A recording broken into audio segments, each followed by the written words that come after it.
Seguimos dando una mirada a lo que ocurrió ayer en una jornada histórica en la votación del plebiscito. Para ello estamos junto al presidente del PPD, Heraldo Muñoz. Don Heraldo, ¿cómo está? Muy buenos días. ¿Qué tal? Muy buenos días, Bárbara. Cuéntenos cómo vivieron la jornada de ayer, qué le parecieron los resultados. Bueno, una jornada absolutamente emotiva, un gran día para Chile y unos resultados, contundentes a favor del apruebo y la Convención Constitucional, que era lo que queríamos y habíamos promovido. Pero este es un triunfo ciudadano, un triunfo de la gente, un triunfo del pueblo chileno, no de la clase política, ni de las organizaciones sociales, ni siquiera de ellas, sino que de la ciudadanía que, bueno, esta vez marchó, pero marchó a las urnas, a votar por el apruebo, a votar por un futuro mejor a través de esta convención constitucional.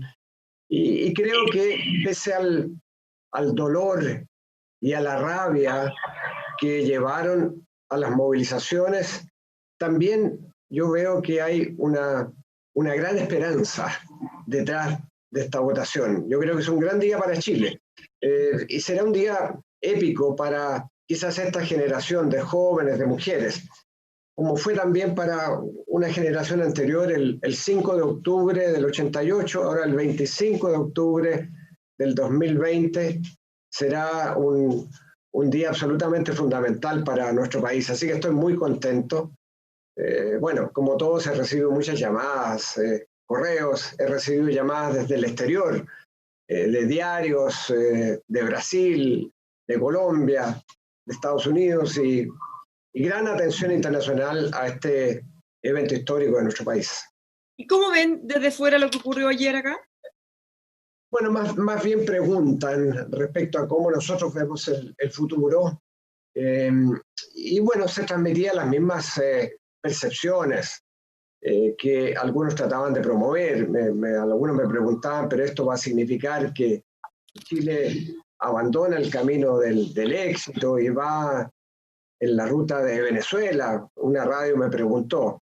Bueno, yo le dije que en realidad la mayoría de los ciudadanos de nuestro país lo que quiere es que siga eh, un, eh, un camino de justicia, que cambiemos el modelo de desarrollo, pero eso también significa crecimiento económico, prosperidad, pero justicia social, cambios estructurales, que significa entonces que avanzamos a un estado de bienestar. Entonces nuestra inspiración, creo que la de la mayoría, es la de los países escandinavos, de Australia, Nueva Zelanda, Canadá. Esos son los ejemplos que debiéramos seguir. Es decir, un país con justicia, un país con dignidad, un país donde caben todos y todas, y donde se retoma la prosperidad, el crecimiento, pero eso se hace con justicia social, con las reformas estructurales tan postergadas en materia de pensiones, de salud pública, de continuar en el ámbito de la educación con la calidad de la educación pública o la descentralización del país. Esos son los temas que yo creo que necesitamos abordar. Muchos de ellos se van a abordar en la Constitución, otros tendremos que enfrentarlos en un gran pacto social paralelo al trabajo constitucional. Y respecto a las expectativas, ¿qué esperaban ustedes, por un lado, en la participación y por otro lado, los resultados? ¿Superó todo esto las expectativas que tenían antes? Bueno, la participación en términos absolutos ha sido la más importante en la historia de Chile. Sin embargo, en términos porcentuales es alrededor del 50%. De modo que yo creo que es una gran presencia en las urnas, pero yo creo que podemos aspirar a que sea mayor en el futuro. Yo estoy a propósito por que la votación sea obligatoria y que el registro siga siendo automático como ahora. El voto voluntario a mí no me convence ni me convenció en el pasado. Y respecto a los resultados, debo decir que fueron mejores de lo que yo esperaba. Pensaba que la campaña del terror que impulsó la derecha, particularmente en los últimos días, tratando de hacer equivalente el apruebo con la violencia de grupos absolutamente minoritarios, podía incidir y crear miedo y cambiar algunas opiniones, pero cuando se llega que prácticamente al 80% de la votación de la prueba y la Convención Constitucional, aquí no hay duda. Aquí el país se pronunció. Y se pronunció con tranquilidad porque yo durante el día por lo menos vi que la gente fue a votar con mucha serenidad. En el lugar de votación en Santiago Centro, donde yo voto, cuando fui a votar fui más o menos temprano, como a las 10 de la mañana, un poquito pasado las 10. Había relativamente poca gente, después voté, saludé a algunas personas adentro y cuando salí ya había una cola afuera de unas 30 personas. Y después caminé por las calles de Santiago Centro, vi otros locales de votación y me impresionó la cantidad de gente que había y de gente joven. Esa fue quizás la impresión más importante que me llevé durante la mañana, pero todo fue en calma. No hubo disturbios, no hubo nada, y después incluso en la noche en Plaza Italia pasé por allí y vi que era una fiesta de familias que iban en auto. De hecho, todo alrededor de la Plaza Italia era una suerte de gran estacionamiento, porque mucha gente fue para allá, fue con sus familias, con banderas, ¿ah? con la alegría de un gran triunfo. Y por eso que prácticamente no hubo desmanes, no hubo problemas de orden público. Así que yo vi este proceso como un proceso ejemplar, en realidad. Respecto a los jóvenes, que se le llamó, en general a casi todos los analistas le llamó la atención justamente eso, que votaron más jóvenes, en desmedro quizás de adultos mayores, probablemente por la pandemia. ¿Cómo van a hacer? ¿Cómo se están preparando ya desde ahora para apuntar y poder atraerlos para todo lo que viene? Bueno, yo creo que aquí se marcó un hito importante, porque yo antes del plebiscito había visto unos estudios muy interesantes donde una gran cantidad de jóvenes había cambiado su lugar de votación. Y eso empezaba a insinuar que la participación de los jóvenes iba a ser quizás mayor y que había una mayor inscripción también, una mayor movilización también de los jóvenes. De modo que el que se cambiara el lugar de votación de muchos apuntaba que aparentemente iban a votar. Ahora, ¿cómo canalizar esto? Creo que tiene que ser a través de lo que la ciudadanía ha demandado. Una nueva constitución, un Estado social y democrático de derechos, apuntar a una constitución verde que proteja nuestro medio ambiente, que proteja nuestro océano. No hay una palabra en la actual constitución sobre la protección de nuestro mar, cuando es 3 veces la zona económica exclusiva de lo que es el territorio continental e insular, excluyendo nuestro territorio antártico. Entonces, creo que hay muchas tareas que los jóvenes están impulsando. El tema medioambiental es uno de ellos, cambio climático, porque esos desafíos le van a llegar a ellos cuando sean adultos. Ya no llegan a todos nosotros, de hecho, ¿no? Entonces, ese es un tema. Pero yo quiero también hablar de los independientes, los y las independientes. Que mucha gente puede votar que no tiene ningún partido político, no tiene ninguna afinidad en el eje izquierda-derecha. De hecho, no se mueven por esas claves, que son un poco claves pasadas. Y hay otras dimensiones. ¿Ah? Hay una sociedad mucho más diversa en Chile. Entonces se mueven por cuestiones más específicas de la igualdad, la igualdad de salarios en términos de género, o se mueven por igualdad sexual, o se mueven por la igualdad respecto a las regiones. Entonces hay un sinnúmero de motivaciones que hacen que los independientes tengan un papel protagónico. Y por eso que nosotros, por lo menos como partido político, hemos decidido que el 50% de los constituyentes que irán a la Convención Constitucional serán independientes.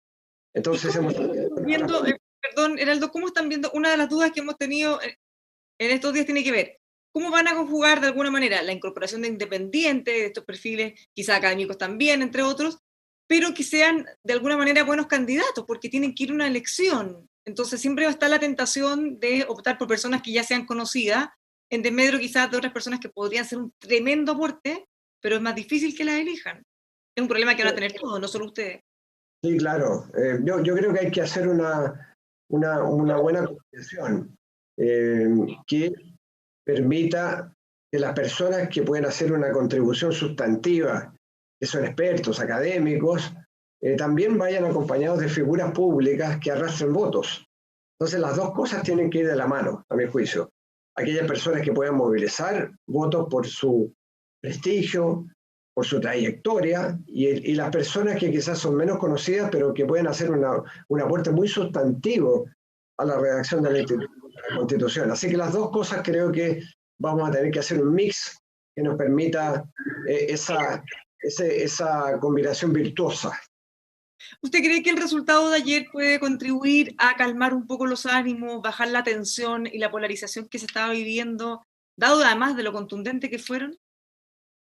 Bueno, hay algunas señales. Nunca hay que dejar de lado grupos absolutamente minoritarios, violentos, a quienes no les interesa ni le interesaba el plebiscito. Eso lamentablemente siempre van a estar, han estado en el pasado, y no descarto que esos grupos puedan recurrir nuevamente a la violencia, pero creo que hoy día están más aislados que nunca, o que ayer. ¿Por qué? Porque en la propia, como decía, la Plaza Italia, en la noche, en la celebración, había miles de personas.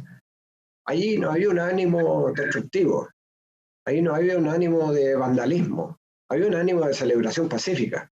Entonces, creo que ya hay una cierta canalización, y ahora en el proceso constituyente, que va a ser bien difícil, porque los constituyentes o los convencionales y las convencionales eligen en el mismo sistema que la elección de diputados y diputadas, es decir, para ir por distritos, y es una elección. Entonces, yo creo que ahí hay que escoger a las personas que han sido activas, o que pueden representar a quienes quieren un país más digno, un mejor país, para que se movilicen por esas personas, para que sean elegidas.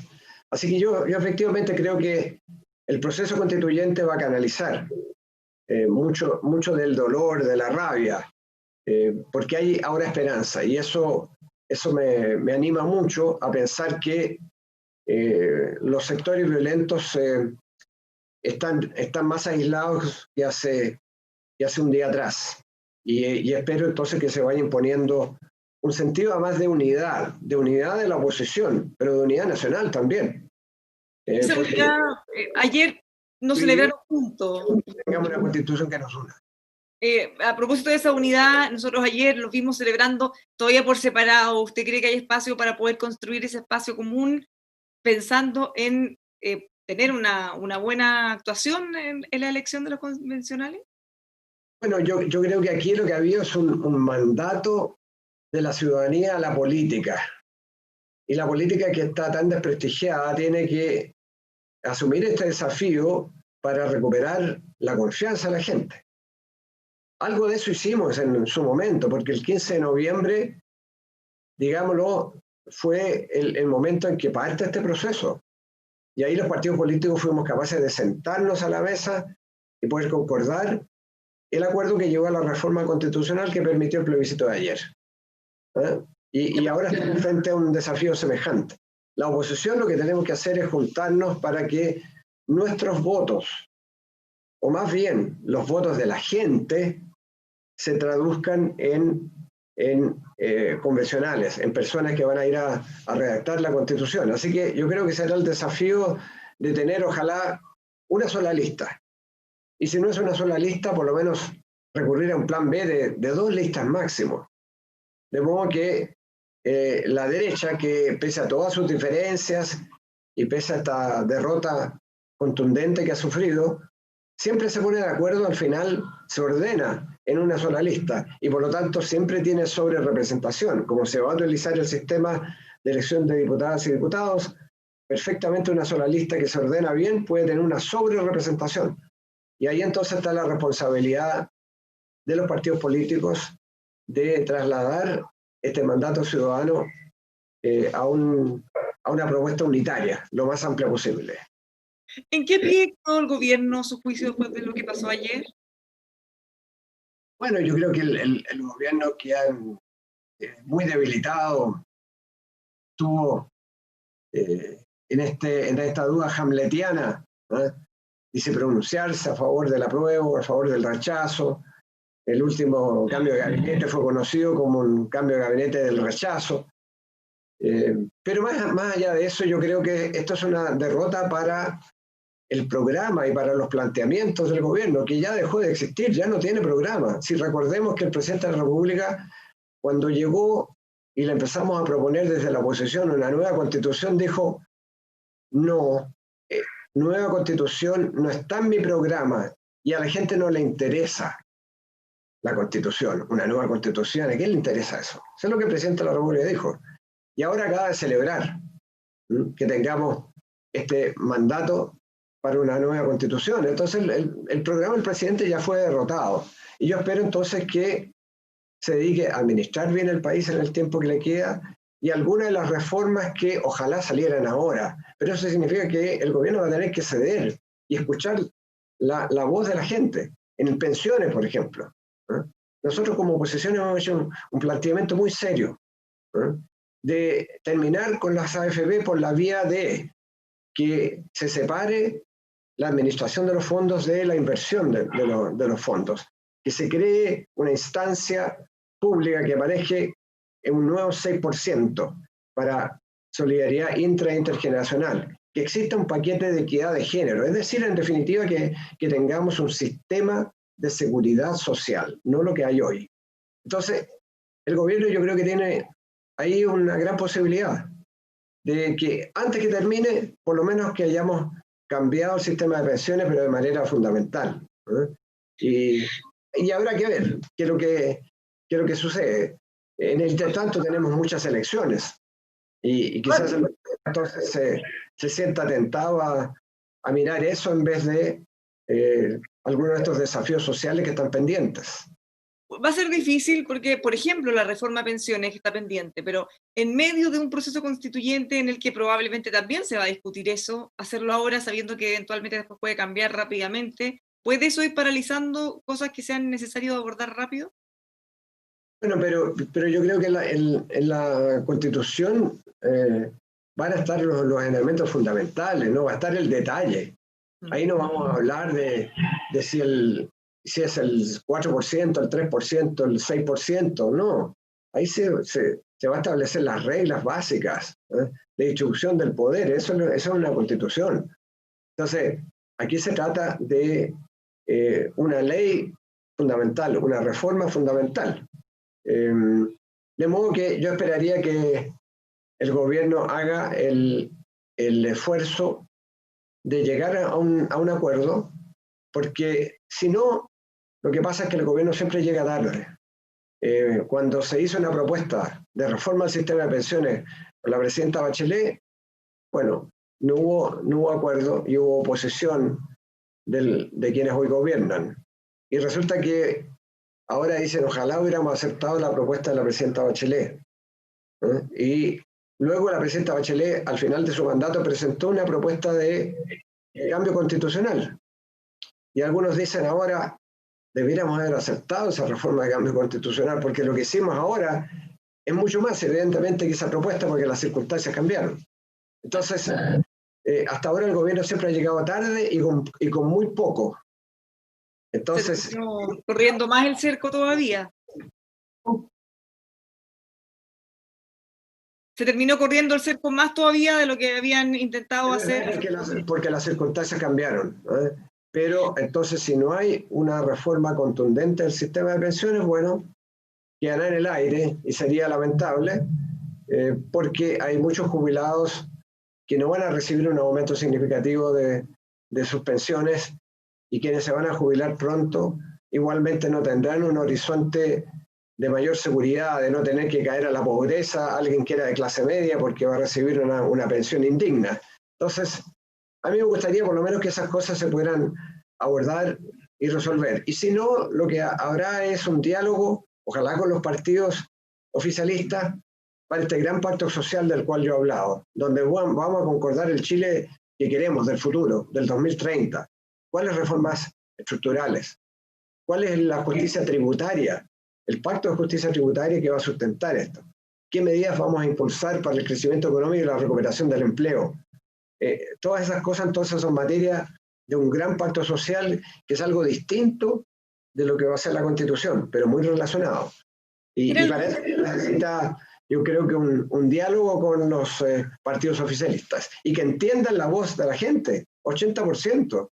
O sea, cuando algunas personas de la derecha dicen el país cambió, tienen toda la razón, finalmente están escuchando, están viendo, lo han dicho antes del plebiscito algunos de ellos. Tenemos que caminar hacia una sociedad de bienestar, un estado de bienestar. Eso es fundamental. ¿Por qué este país no va a poder hacer lo que han hecho otros países desarrollados, otros países como los escandinavos o Nueva Zelanda o Australia? Eso es posible. Heraldo, se decía antes que una vez pasado el plebiscito ya iba a ser el momento de discutir la carrera presidencial. ¿Llegó esa hora? Yo creo que sí, porque en definitiva, por lo menos algunos de nosotros decíamos claramente que nuestra prioridad número 1, número 2 y número 3 era el plebiscito, ganar con el apruebo y la convención constitucional. De modo que aquí se abre un nuevo periodo, una nueva etapa, y eso es evidente. Yo creo que hay en nuestra democracia un antes y un después, con el 25 de octubre, y ahora entonces, por cierto, creo que tiene que haber propuestas y las personas que encarnen esas propuestas de futuro. Ya, pero entonces eso implica que quienes en algún momento habían manifestado estar disponibles, quizá de alguna forma más ambigua, ahora ya definitivamente pueden anunciar que están en la carrera oficialmente. Bueno, así es, y hablo en mi caso, efectivamente yo he tomado la decisión de postular a la presidencia de la República por mi partido y ojalá por la centroizquierda, que esto se defina en alguna primaria, con la idea de escuchar a la gente, de escuchar sus demandas, más que un planteamiento de yo soy candidato, más bien de cómo puedo encarnar las aspiraciones de tanta gente, particularmente de clase media baja, de los sectores más vulnerables, siendo, por cierto, mi interés de representar eventualmente a todo el país, pero desde una perspectiva muy clara de clase media. Ahora, así como lo dice usted, ¿cómo están las cosas en su partido? Usted desde este momento ya está oficialmente en la carrera presidencial.